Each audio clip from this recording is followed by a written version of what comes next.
Only the poem that sets the heart on fire, says Uri Tzvi Greenberg, is not a falsehood like all other achievements. Its truth is the only truth. And I'll tell you the truth, I'm here to try and tell you the truth as I see it, because I'm Rav Mike Foyer, and this is the Jewish Story. Episode 32, Under Pressure. So the clock is ticking down toward the great conflagration, and the only question is, which one do I mean? A couple of episodes ago, we left off in the aftermath of the 1929 riots, and the stage was set for that hate triangle of British, Arabs, and Jews. The pattern was clear, and I want you just to recall Jabotinsky's fateful words in his essay, The Iron Wall. The Zionists want only one thing, he says, Jewish immigration, and this Jewish immigration is what the Arabs do not want. And so he concludes Zionist colonization must either stop or else proceed regardless of the native population, which means that it can proceed and develop only under the protection of a power that is independent of the native population, behind an iron wall, which the native population cannot breach. And at this stage, it appears that the British were actually willing to provide that protection. Under the aegis of the mandate, the population of the Yishuv, the Jewish community in the land of Israel, will double in the decade following the 1929 riots and become increasingly armed. And that increase is going to add pressure to an already explosive situation. And when it blows, the revolt of 1936 will make the riots of 1929 look like a kid's street fight in comparison. But that battle is not the story of our coming episode. I just want you to feel the pressure rising on the front of the British-Arab-Jewish relationship in the background as we go forward. Because our story right now is actually the intra-Jewish struggle. And the shots that we'll see fired today can actually be traced from an unsolved murder in 1933 all the way to the assassination of an Israeli prime minister in 1995, and perhaps beyond. It's a struggle that pits the path of class warfare on the part of the socialist Zionists as the future of the Jewish people against that of individual liberty and perhaps even fascism on the side of the revisionists. It places the gradualist infiltration model of sediment that the labor movement saw as the future against that revisionist desire for high diplomacy. And we spoke a few episodes ago about the struggle between Ben-Gurion and Jabotinsky for control of the World Zionist Organization and the Jewish agency that was really at its heart. And we'll touch that story again today. But I really want to add the bitter facts on the ground in this episode to give a little taste of the increasingly divided society within the Yishuv, which results from their conflict of vision, and by the by, which still defines our society here in many ways. And there's one more thing. We're going to add pressure. Lots of it. In my eyes, Jabotinsky was always a much greater thinker than politician. He's a classic 19th century liberal, thinker, artist, writer, who had the capacity to be a statesman, just look at how he carried himself, and who understood politics, but he never mastered it, right? He knew the depth of the truth that only what you fight for will ever truly be yours, but he was never able to master his movement the way that Ben-Gurion did. And because of this, the violent edge that always lurks at the fringe of political passions was often able to outpace him. And this is a story that we'll see most clearly in a coming episode when we talk about the birth of the underground armies, but it has its origins today because of the pressure. There's a point at which gradual evolutionary approaches to change are simply overwhelmed by the revolutionary momentum of events. And in his writings, Jabotinsky used to characterize the Jews of Poland as a frozen stampede. I mean, just try to think about it. There were over 3 million Jews who were being pushed to flee by poverty, by hatred, by fear, by messianic dreams.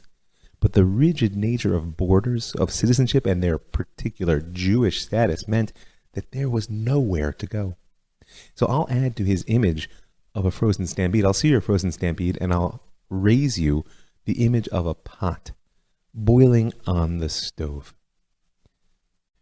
Since Herzl wrote The Jewish State in 1896, the political stream of Zionist thought has been bound up with predictions of the impending doom of European Jewry, and therefore of the need for escape or evacuation. And now, at this point of our story, almost 40 years later, the heat is on.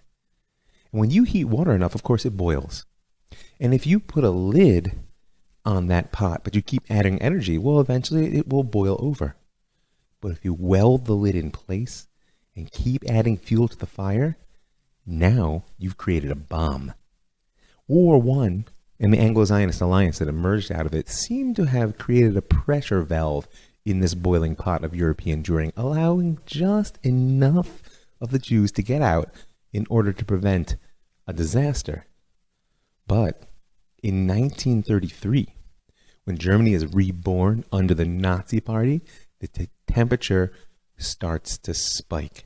And our story today is about the cracks that begin to show between the Jews right before the explosion comes. Abba Achimeir was born Abba Shaul Gesinovich in 1897 in Dolgi, Belarus. He was born into a family that was neither particularly religious nor Zionist, but which he always said knew that they were Jews. And foreshadowing the intellectual life that lay ahead of him, the young boy showed his intelligence early. By the age of 6, David Shimoni, himself a poet and translator who would go on to win the Israel Prize in the modern state, was his tutor. Abba enrolled also in a Russian gymnasium in 1907, but because of his passion for his people, he continued to supplement his secular education with Hebrew and Talmud study. And it was in this gymnasium that he met the future labor Zionist leader Beryl Katznelson. And Katznelson was the one who infected him with the Zionist bug just before he himself made Aliyah in 1909. We spoke about his story a while ago. And once he had his eyes on Zion, Abba would not let his parents rest. They finally gave him permission to study at the Herzliya Gymnasium in Tel Aviv. That, by the way, is a quite historic institution. It was the first Hebrew high school in the land of Israel. And he arrived in 1912, only 3 years after its founding. But 1912, of course, was a turning point year in the world, and World War I caught Achimeir at home on summer break in 1914. And he, together with the rest of his people, watched helpless as the World War and then the Russian Revolution of 1917 tore apart the world he'd known. In 1919, his brother Meir, a committed Bolshevik, died fighting with the Red Army against the Polish forces, and it was in his honor that Abba Gesinovich became Abba Achimeir. Achimeir means my brother Meir. Now we're familiar with the fact that many of the idealists of the second and third Aliyah Hebraicized their names. They took on labels that celebrated the agony and ecstasy of the national past and also their abandonment of exile. Never forget, at the core Zionist posture is Shlilat HaGalut, the negation of exile. And what's more powerful way of doing that than David Grun leaving his exile name behind and becoming David Ben Gurion? And by the way, as we said, Ben Gurion chose his name to recall one of the Jewish generals who fought against Rome in the Third Roman War. But Achimeir's pain was much more personal. And his chosen name, my brother Meir, meant that the trauma of his past was with him all the time, and in fact, that he had chosen to live for it. And as the maelstrom closes in and begins to consume the Jews of Europe, I want you to keep your eye on the role which personal trauma plays in our story, because the leadership developments that build their power on their pain are becoming more and more dominant in our story. So, soon after his brother's death, Abba abandoned the USSR. Despite the success of his studies at the University of Kiev, the horrors of the previous 6 years of war and social reconstruction had destroyed his faith in the communist paradise. But I want to make something clear. He may have turned his back on communism, but at this stage, Lenin remained a role model for Achimeir. If not for his political vision, then at least for his leadership style. Like Ben Gurion, as we discussed, Abba admired Lenin's ability to take direct action. I quote, "Our teacher is not Herzl or Jabotinsky, but Lenin. We reject the doctrines and philosophies of Lenin and his followers, but they were correct in their practical path. This is the path of violence, blood, and personal sacrifice." That's just a little foreshadowing of things to come. So from Kiev, Achimeir went on to the universities of Liège and Vienna, and in 1924 he defended his doctoral dissertation entitled Remarks on Spengler's Concept of Russia. The dissertation was a consideration of Oswald Spengler's seminal work, The Decline of the West, from a particularly Russian perspective. Now, I don't know if you've ever read The Decline of the West or even heard of it, but you should know that Spengler's ideas were wildly popular at this point in Western Europe, though still considered controversial, in particular by stuffy old historians who felt he was an amateur crowding them out. And Abba shared Spengler's view in particular that liberal bourgeois European culture was degenerate. It was eroded from within by an excess of liberalism and individualism, and therefore, of course, on the decline. He also saw the socialism and communism, which were seeking to replace this culture in the early 20th century, as over-civilized ideologies doomed to failure. I know it's a little bit depressing, but don't worry, because there was something that Abba Achimeir and Spengler looked forward to. In particular, Achimeir was deeply attracted to the age of the strong man that Spengler predicted to be on the horizon. This age of Caesarism, as he called it, which was soon to come in Spengler's mind, would at last allow the power of command to bring order to the world as the sort of sunset glory of the West. And Abba Achimeir also felt another powerful call in Spengler's role that he assigned to thinkers in guiding, explaining, and molding history through their actions. And so, before the year was out in 1924, Achimeir followed his inner call to shape history right back to the land of Israel, now, of course, under the rule of the British Mandate. And considering his early labor Zionist connections and his attitude toward communism, it was only natural that Abba joined the Hapoel HaTzair. That was the non-Marxist youth movement of labor Zionism, the mainstream in his day, and he quickly found work, therefore, as a teacher and a librarian. Don't forget, this was an institutional society. Your political party was cradle to grave, from immigration to healthcare to labor union to the voting box. So, like I said, he found work as a teacher and librarian, but his true passion and energies were reserved for the prolific number of articles he began to publish in Haaretz, Hapoel HaTzair, Davar, and Kuntras, all of them papers of the Zionist left. And in the beginning, the outset, his writing was so popular that Beryl Katznelson labeled him a rising star of the movement. But before long, something shifted. And in fact, Achimeir's thoughts were quickly being published with disclaimers from the editorial staff that came before them, because he'd lost faith in the world revolutions of socialism and communism before he ever made Aliyah. But here, now, faced with the reality of political and social life in the Yishuv, Abba Achimeir reached another conclusion, that labor Zionism was a hybrid beast that could not succeed.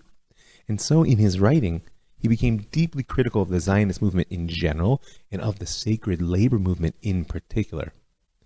And as if these heresies weren't enough, Achimeir also dared to turn a critical eye on the sacred cow of the Anglo-Zionist alliance.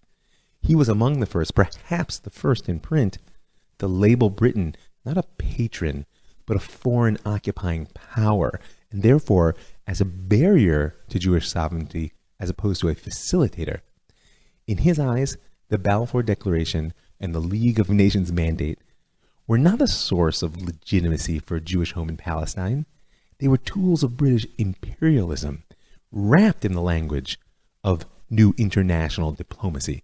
As he said in a letter to Beryl Katznelson in 1925, "Are we so naive as to think that Britain will be willing to spill the blood of its sons to establish a Jewish state for us?" You hear how he's pushing directly back against Zev Jabotinsky's Iron Wall. So before the tender age of 30, Achimeir was dismissing the political path of labor Zionism altogether, both Weizmann's reliance on the British and Ben-Gurion's practical approach of one more dunam, one more goat. And even Jabotinsky, who dared to call for mass immigration and Jewish statehood in the 30s, was too cautious for Abba. The time had come for revolution. As these thoughts grew, Achimeir's leadership ideal shifted as well, away from Lenin toward Benito Mussolini, founder of the Italian Fascist Party. Mussolini too began as a socialist. And in the wake of World War II, he declared socialism a dead doctrine. And he began to call for the emergence of a man, quote, ruthless and energetic enough to make a clean sweep, and thereby revive the Italian nation. And in particular, it was Mussolini and the fascists' privileging of action over contemplation, and that call for ruthless and comprehensive vision that drew Achimeir to fascism. In a 1927 article entitled, "If I Am Not for Myself, Who Will Be?" that famous dictum of Hillel, published in Haaretz, he even argued that Italian fascism was a potential model to be emulated by the Zionist movement. Now, before you get too nervous, it's important to recall that in the 1920s, fascism had not yet garnered that sinister implication that it would a decade later with the rise of the Nazis. At this point, its appeal was primarily as the only competitor to the internationalist ideologies of communism and socialism. And, by the way, it offered the power of a centralized, disciplined state with strong leadership, which was going to weather the storms of a world growing darker every day.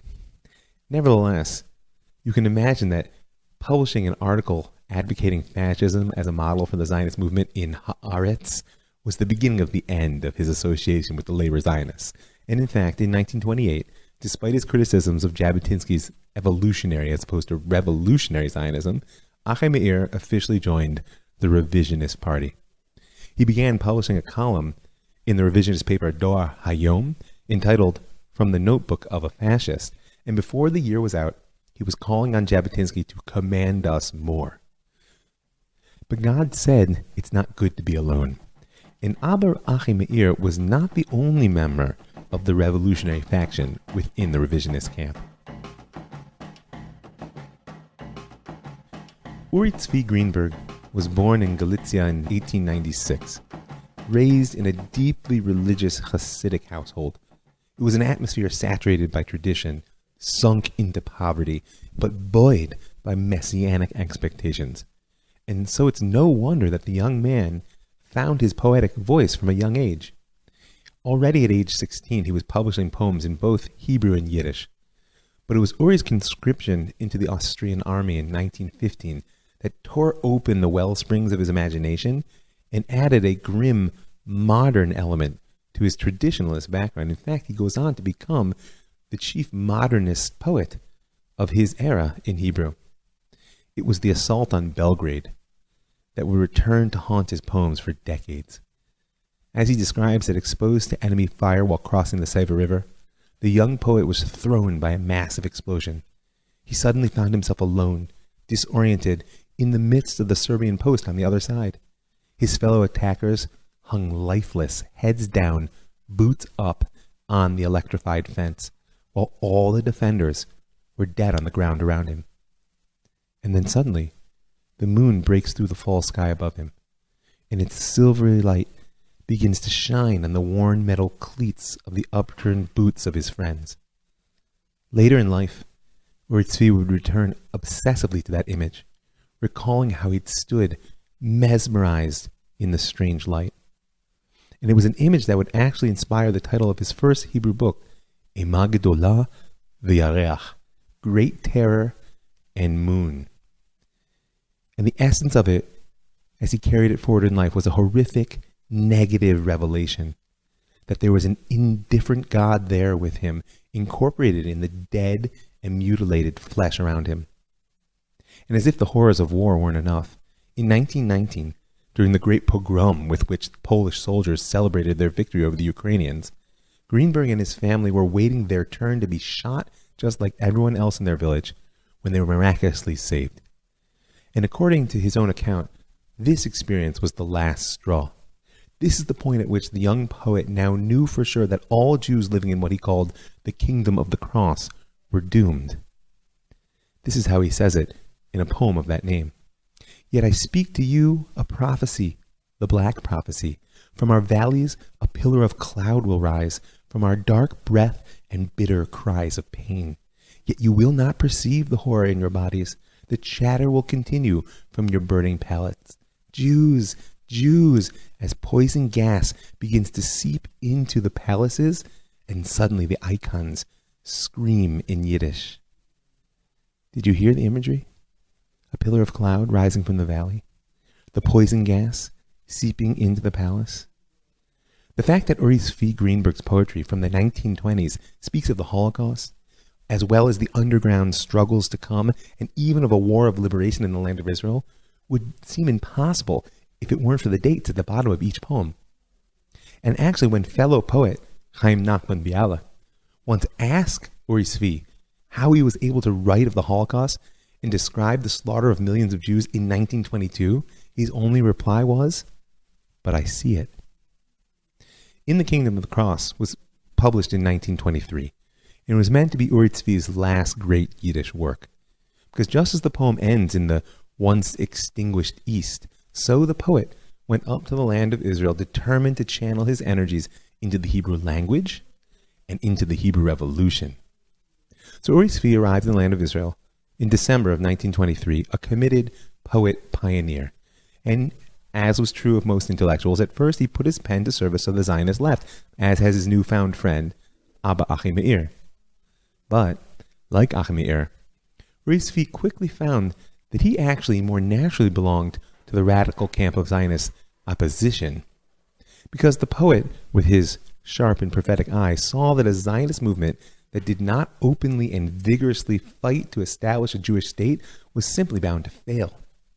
And it was further clear to him that the leadership of the Zionist movement was wedded to a future at best as a protectorate of the British Empire, and certainly not as an independent Hebrew republic. In his poetry and in his journalism, Uri Zvi began to articulate a vision of Hebrew revolution, one whose goal wasn't simply political independence, but the establishment of Malchut Yisrael, of a true Israelite kingdom, something which would go on to drive the vision of the radical right within Israel to this very day. When he followed Abba Achimeir into the revisionist movement, Uri Zvi finally stepped fully into his role of poet, prophet, and tragic victim of cultural exclusion. You should know, by the way, if you haven't heard of him, which wouldn't surprise me, that literary critics agree that Uri Zvi Greenberg was arguably the greatest Hebrew poet of the last 100 years. And the Academy knew this. That's why he was awarded the Bialik Prize for Literature in 1948, and twice again before his death. That's a triple recognition that no other Israeli writer has ever received. Yet, in a country that honors its writers even higher than its generals, he has never been part of Israel's school curriculum, and you certainly won't see his face among the 20th century Hebrew poets whose images were recently added to Israeli banknotes. And that's because his movement into the revisionist camp was seen by the labor Zionists as cultural heresy of the highest order. So much so that by the end of the 1920s, he was essentially hounded out of the country. And that's part of the story that you need to absorb at this stage, is that labor Zionism wasn't simply a stream of Zionism. It had established itself as the norm, and therefore everyone who dissented was a deviant. But you can't silence a prophet. Ask Jeremiah. Uri Zvi returned to Poland for most of the 1930s, where he worked desperately to encourage mass evacuation of the Jews. Jabotinsky at this time fought and failed to get the Zionist Congress of 1931 to adopt the goal of mass Jewish immigration, and by the way, Jewish statehood. That was the political side. Uri Zvi preached escape to the people in the streets. After all, he could see their future in his dreams. And when the war swept him up in 1939 in Warsaw, he ran on foot to get back to the land. In the 30s, he also leveled his pen at the leadership of the Yishuv from afar, now that he was safe, deriding it as a derelict in protecting Jewish life against the rising Arab violence, and also as perverse in its support for a worldwide socialist revolution that did not have the interest of the Jews at heart. His poetry of the 1930s was collected in a book called Sefer HaKitrug VaEmunah, the Book of Condemnation and Faith. It's published in 1937. And it contains all the power of prophecy, poetry, and politics, essentially of biblical proportions, giving a new maturity to the Hebrew language in the modern era, but a way which is strangely resonant with the classic prophetic past. By the way, that book also sealed his fate with the political and cultural establishment of the Yishuv, who denounced it as nothing but cheap propaganda. I mean, it opens with a devastating attack on the labor Zionist leadership, whom he claimed had neither understood nor had prepared for the inevitable Jewish-Arab clash to come. And that's why, when it was published at the height of the Arab Revolt of 1936 to 1939, whose story we'll tell perhaps in the coming episode, it only strengthened the authority of his poetic, prophetic persona. But for right now, he was just a prophet crying in the wilderness.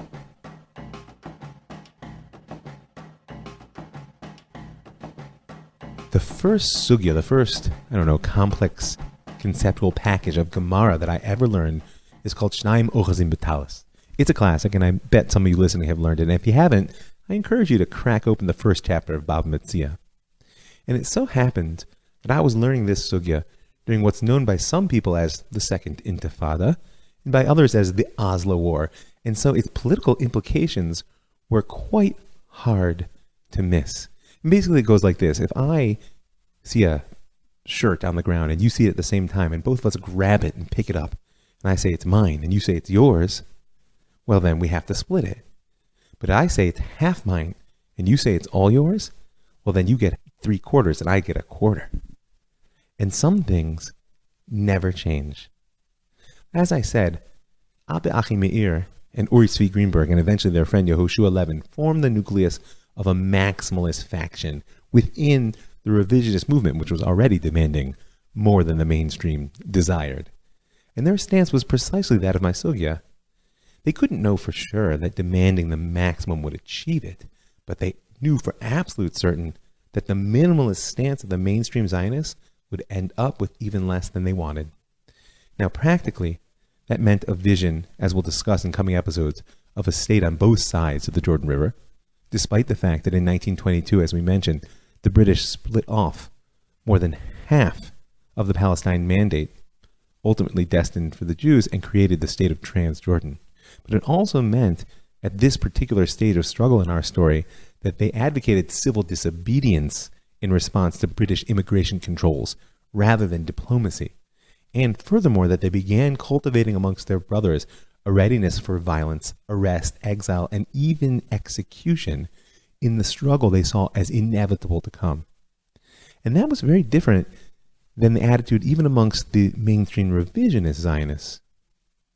The emphasis on discipline and obedience to leadership within Beitar, that was the youth movement associated with revisionists, and Jabotinsky's embrace of the gun over the plow as the real tool of settlement, and in particular, Jabotinsky's doctrine of Chad Nes, of one flag, of the notion that all other questions were subordinate to the goal of establishing a Jewish state, spoke to these radicals. But they wanted to take that vision one step further. As I said, what drew Achimeir was the desire for action, not contemplation. And it was that desire to take Jabotinsky's talk one step further into full-scale revolt, which drove Achimeir and Uri Tzvi to cultivate the revolutionary elements within the revisionist movement. To this day, it is the favorite insult of the left to label the right as fascists, and Achimeir really is the roots of that accusation. But don't forget that in the 1930s, the socialists within our country were gravitating toward Lenin and Stalin as much as Achimeir and Jabotinsky might have looked toward Mussolini. And it's far from clear who was really the dictator in the making. I mean, go back to episode 29 to refresh your memory about the political and economic struggles between the revisionists and the labor Zionists in the early 30s, and who was willing to use street violence as a tactical tool and strong-arm political moves.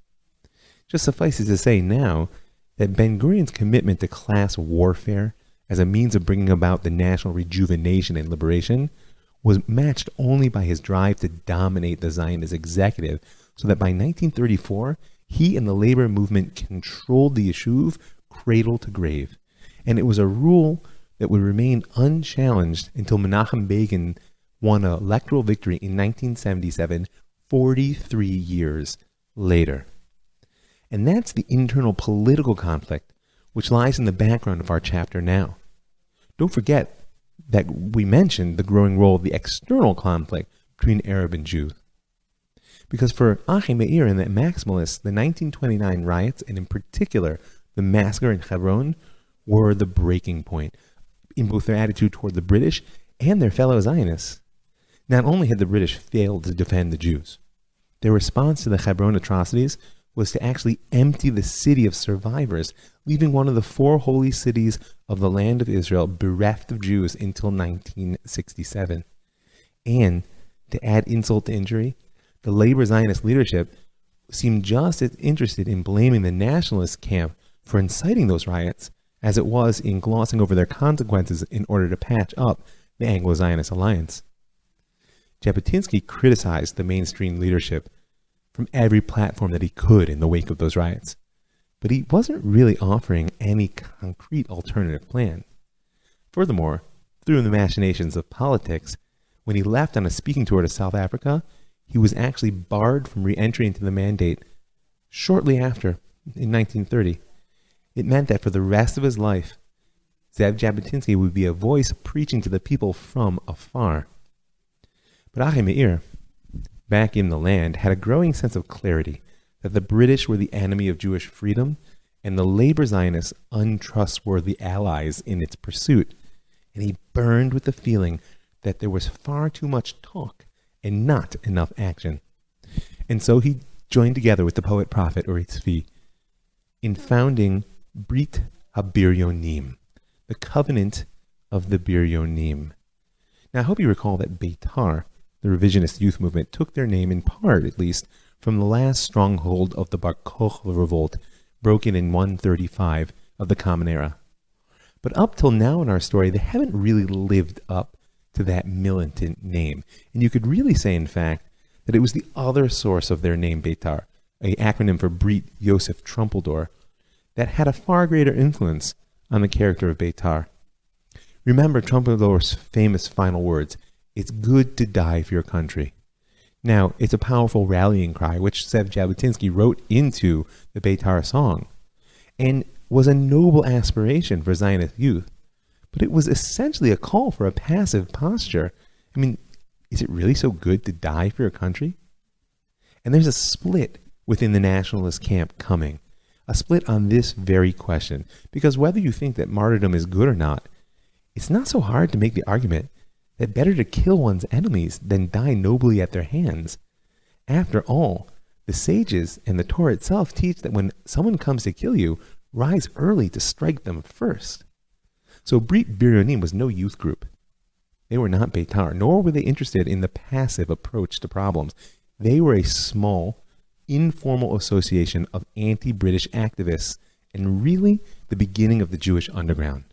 And they didn't choose their name lightly. If you've been with the Jewish story long enough, then you may recall that the Biryoni were the zealots who advocated active resistance to the Romans at the end of the Second Temple period. So devoted were they to the militant path that the Biryoni were the ones who set fire to the stores of grain that remained in besieged Jerusalem in order to force the people to fight Rome. Yes, Jerusalem burned from within before the Romans ever broke the walls, and the Biryoni lit the fire. But the Biryonim were more than thugs, which is, by the way, the modern Hebrew translation of Biryoni. It says a lot about our culture. Their desire for action was an idealist desire. They resonated not only with the power of the Biryoni to discard the constraints of polite society, but also with the notion of Birah, of a capital city that exists also in the original word. Because the original Biryonim abandoned all conventions in defense of Yerushalayim HaBirya, Jerusalem, our capital, and the modern-day Biryonim intended to do the same in pursuit of the Hebrew Revolution. Now, the name also implies a willingness to resort to political violence. And if you look closely at Abba Achi Meir's writings, it might seem that this was the case. In 1926, after a failed attempt on Benito Mussolini's life, Achimeir was inspired to write Megillat HaSikakin, the Scroll of the Sikari. It's an exploration of the relationship between acts of ancient Sikari and modern-day political assassination. You may or may not remember that the Sikari were the extremists even amongst the zealots of the end of the Second Temple period. Their name derives from the daggers, the Sike, that they kept hidden under their tunics in order to pop up in a crowd and stab Jewish moderates who were sympathetic to Rome. To the Sikari, Roman rule was illegitimate by definition.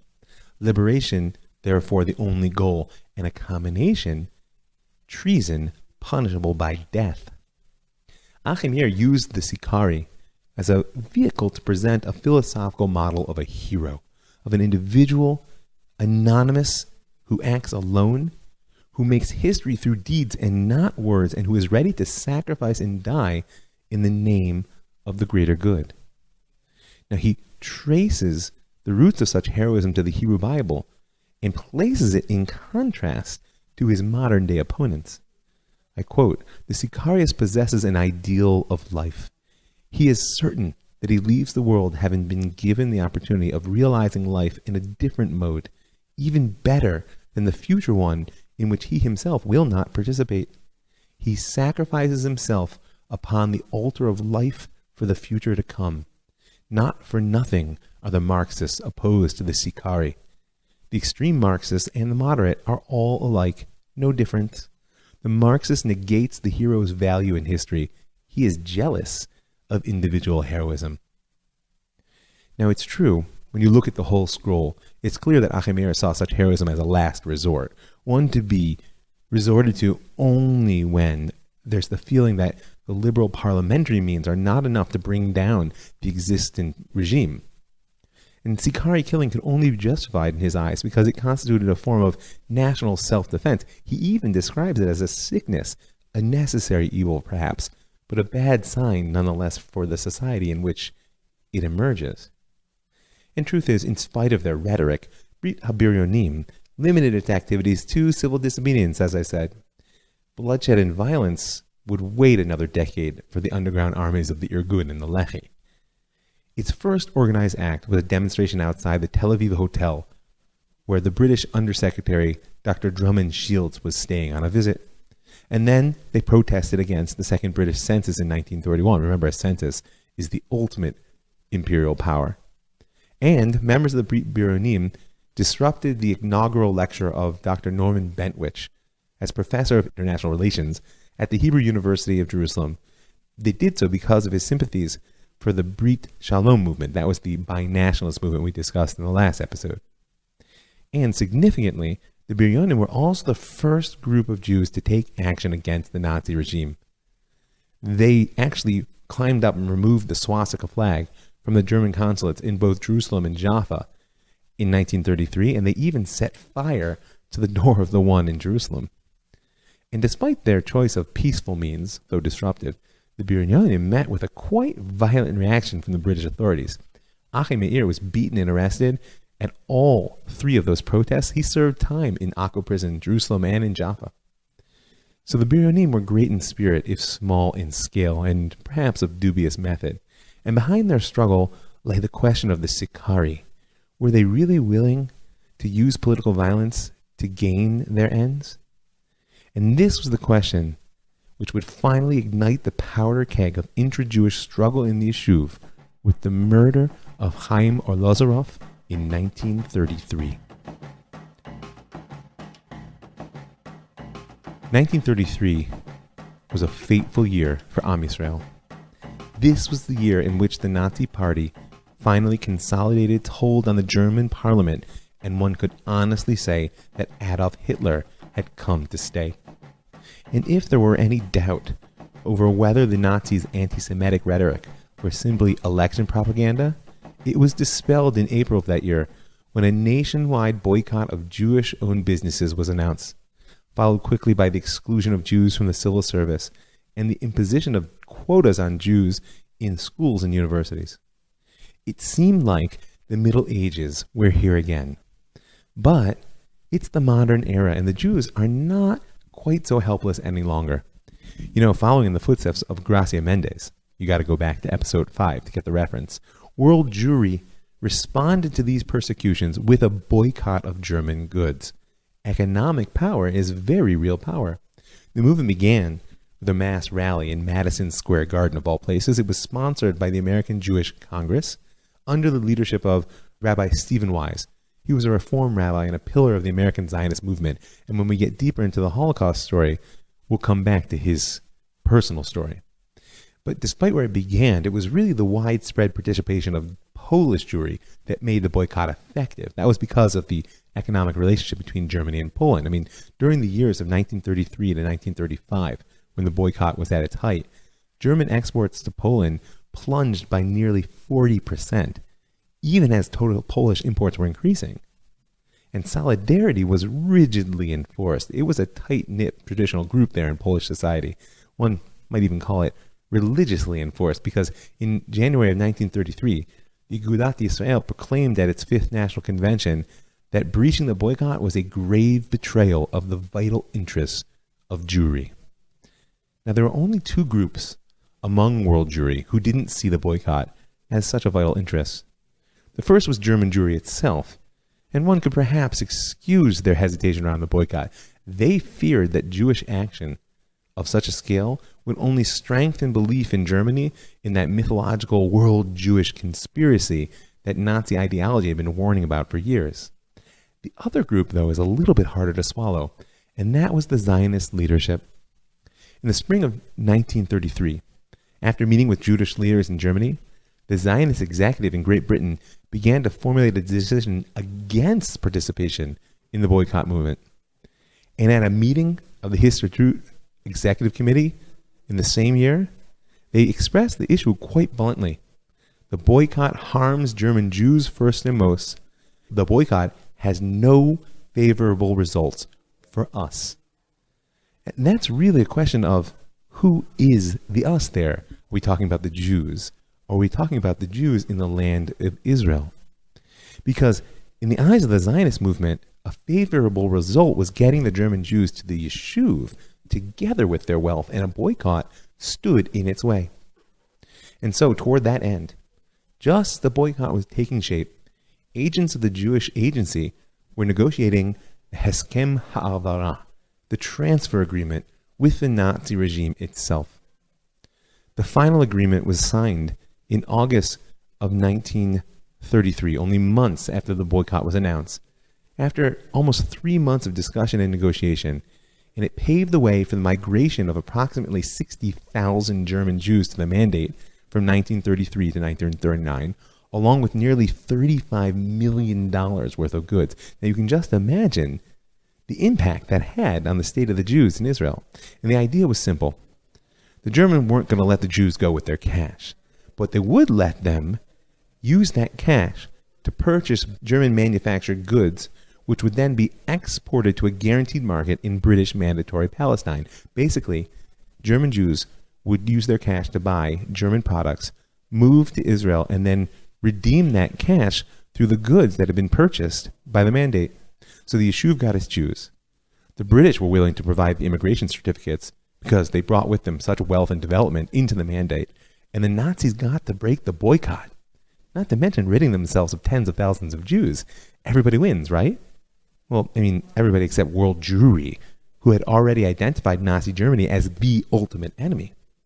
I mean, the American leadership, the Zionist leadership, really, Rabbis Abba Hillel Silver and Stephen Wise, argued vehemently against this agreement, and they almost convinced the Zionist Congress itself to vote against it. Jabotinsky railed against it from Poland. He saw the transfer agreement as the essence of that labor Zionist approach, favoring gradual, controlled Jewish immigration, driven always by their perception of the economic absorptive capacities of the Yishuv and the desire to strengthen their hand. Meanwhile, there's Jabotinsky in Poland shouting from the rooftops for mass evacuation. Absorptive capacity be damned. I mean, after all, if you're jumping out of a burning building, you don't look too closely at what lies below. Furthermore, he suspected that it wasn't just a gradualist approach. The labor Zionist motivation was really their desire to curb the aliyah of the lower middle class, the majority of which supported the revisionist movement in order to build a socialist society in the land of Israel with them at its head. And so, following the lead of the Brit HaBiryonim, the revisionists proscribed all political and economic relations with Germany and joined full force into the boycott. The joint delegation of Polish Jewry to the World Jewish Congress in Geneva in 1933 unanimously protested against this transfer agreement. They termed it a disgrace. The quote was, "The Palestinian agreement pains us because it infringes on our dignity and weakens the Jewish people in its struggle." Suddenly, for the first time, the Zionist movement was torn between transfer and boycott, between the needs of the Yishuv as a living community and the sentiments of the Jewish people around the world. Now, it's important to appreciate that from its origins, Zionism drew its moral strength from its self-perception as the safeguard of the Jews' existential interests in the Yishuv and the whole world. They were the hope of the Jewish people in their own eyes. But suddenly now, the sense of dignity and pride and real fear of the Nazis that drove the boycott movement were considered luxuries by the Zionist leadership. They saw themselves in an existential struggle to establish a social and economic base in the land. They needed those German Jews and their money. The idea of a conflict between the survival of the Jews in the land and the moral vision of those in the diaspora might sound familiar to you. So add to this the fact that the conflict between boycott and transfer mapped so well onto the struggle between the labor and revisionist Zionists for resources and influence in both the Yishuv and the diaspora centers, in particular Poland, and you can see the explosion on the horizon. Abba Achimeir and the Brit HaBiryonim were the first in the Yishuv to take action against the Germans, and now they were suddenly leading the way for most of world Jewry. Therefore, when word got out that Chaim Lazarov, head of the political department of the Jewish Agency, was making visits to Germany and negotiating with the Nazi leadership, the revisionists began to attack him in their press, branding him out as a traitor. And then, on Friday night, June 16, 1933, Lazarov was shot and killed by two men while walking with his wife along the beach in Tel Aviv. Suspicion fell immediately on the revisionists, and particularly on the Brit HaBiryonim. 15 members of Beitar, revisionists, Brit HaBiryonim, were arrested, and Abba Achimeir was among them. The police also seized the revisionist archives and Achimeir's personal writings, including the notebook in which the unpublished scroll of the Sicarii had been written. After the initial investigation, Achimeir was charged by the British Mandatory Police with plotting the murder of Chaim Lazarov, while two Beitaris, Avram Stavsky, a recent immigrant and Achimeir's roommate, and Tzvi Rosenblatt, were charged with actually carrying out the deed. Copies of some of the documents seized, including the scroll of the Sicarii, were actually acquired by the labor Zionists from the British Mandatory Police in, let's say, a questionable fashion, and brought to the 18th Zionist Congress in Prague that August in 1933. Baruch Hackelson held them up and used them as a tool to call for a commission of inquiry, an internal judicial process to root out all elements guilty or responsible for what he called such trends in the Zionist movement. It was a blatant politicization of a multi-party platform, and it was from here that the conflict began to spiral. Because as recently as July of that year, Jabotinsky was writing of a Congress of Hope, right? That Prague would focus on burning issues for the Jewish people, like the Nazi menace in Germany, the question of Jewish self-defense in the Palestine Mandate, and this Jewish state, Jewish majority idea, which was his passion. Instead, the 18th Congress became a court in which the entire revisionist movement was tried, convicted, and condemned, along with Stavsky, Rosenblatt, and Achimeir, before they'd ever stood trial. But Jabotinsky was not the wilting flower type. He struck back hard. In his writing, he labeled the Zionist executive's actions a blood libel, and he released a statement from Poland reminding the accusers that there were two rules sacred to civilized humanity. Number one, a man claiming his innocence is considered innocent, he says, until a court has pronounced him guilty. Further, and secondly, he goes on, even the proven guilt of an individual should never be construed as the guilt of the community to which he belongs. Both these rules should be specially sacred to Jews, doubly so, the second one, the violation of which has always been a poisonous weapon in the hands of anti-Semitism. Yeah, that's right. He basically called the labor leadership anti-Semites. Meanwhile, the wheels of the law ground forward. In May of 1934, Abba Achimir was acquitted of the charges against him, but Rosenblatt and Stavsky went to trial. Rosenblatt also was acquitted due to the total lack of evidence against him, but Avram Stavsky was actually convicted and sentenced to die by hanging. However, upon appeal, his sentence was overturned by unanimous decision of the Court of Appeals, and his life was spared. Achimir had refused to leave jail despite his acquittal, and he began a hunger strike, which ended only at the begging and prompting of the chief rabbi of the Palestine Mandate, Chief Ashkenazi Rabbi Avram Yitzchak Cohen Kook. Because unlike the rest of the leadership of the Yishuv, Rav Kook had refused to take sides in the public debate around the murder, and in general, in the power struggle between the Revisionists and the Laborites. Abba Achimir had even sent him an angry letter from prison asking how he could stand aloof at the Dreyfus trial of his generation and watch the blood of innocent Jews spilled. But Rav Kook held his silence. That is, until Stavsky was condemned to die. That's a quote. I, the undersigned, this is from Rav Kook, attest to the fact that innocent blood is about to be shed in Jerusalem. I can attest on the basis of my inner conscience that Abraham Stavsky is innocent of the murder charge. The absolute truth, known to me, rests with the one judge who voted for acquittal. Whoever has a divine spark within himself, Jew or non-Jew, must protest and must do his utmost to rescue Stavsky and must see to it that justice prevail. And Rav Kook did his utmost. He went from silence to screaming from the rooftops. He sent messages and telegrams to everyone from Rabbi Stephen Wise to the Archbishop of Canterbury. He spoke, he wrote, he begged, he pleaded. Meanwhile, the mainstream Zionist leadership turned on Rav Kook and pilloried him in the press, but still he wouldn't relent. Jabotinsky was orchestrating the legal and political defense from abroad, while Rav Kook marshaled all the moral force he held for the sake of saving a Jew. And in the end, when Stavsky, a non-religious Jew by the way, was acquitted, he was carried by a huge cheering crowd from the courthouse to Rav Kook's yeshiva, Merkaz HaRav. Now, Avram Stavsky's story actually doesn't end here. And we'll come back to his role in saving tens of thousands of Jews in the midst of the Holocaust and his eventual death at a bullet fired by his fellow Jew. And the story of his trial doesn't go away either. If you want to appreciate just how divisive it was to the social fabric of Jewish society down to our day, all you need to know is that when Menachem Begin became the first right-wing prime minister in Israeli history, he saw it as worthwhile to appoint a special commission to investigate Orlazov's murder. That was in 1982, almost 50 years after the event. And when that commission found Stavsky innocent, you can be sure that it didn't put the issue to rest. After all, what self-respecting leftists would trust a commission appointed by a disciple of Jabotinsky, himself the mastermind of pre-state terror? So Stavsky's story doesn't end here, but sadly, Rav Kook's story does. His defense of Stavsky was the Rav's last public campaign before he died of cancer in 1935.